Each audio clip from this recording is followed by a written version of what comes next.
今日早起，咱要继续来关心为着侦办不实的连署案。新北地检署昨暉搁一届发动搜查国民党新北市党部等3个所在，拢总甲4个人带走。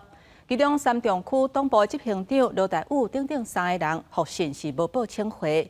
也拿市党部书记长陈景荣今仔日透早移送新北地检署来复讯，讯后检方是向法院申请羁押禁见。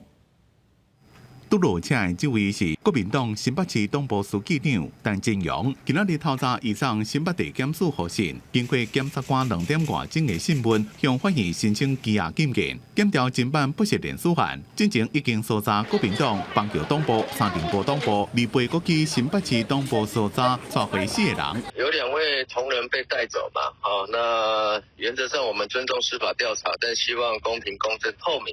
一位是书记长，一位是书记，基本上就是负责市党部相关的工作。承认联署书出问题吗？从深圳外头手提牌仔的是新北市党部书记朱培仪，专案送新北检复讯了，检察官有伫无报请回。会觉得很无辜吗？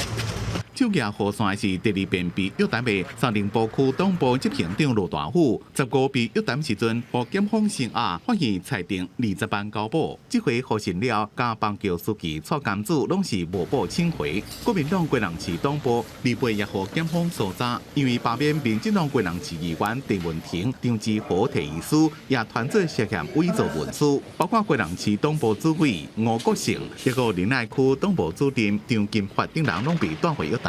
国民党主席朱立伦开记者会批评这种党滥用司法，下令南营全国民代协助罢免立营立委二阶段连署，会列入考核。我哋看国会也要提罢免案、弹劾案。不单520当天开始，国会要提出罢免案，要提出弹劾案，接下来在台湾各个角落、各个地方，我们要全面的发动各种方式的罢免赖清德的运动，这是我们全党上下一致的决心。罢免总统需要76席立委同意，白蓝2党相加根本还摸不到边。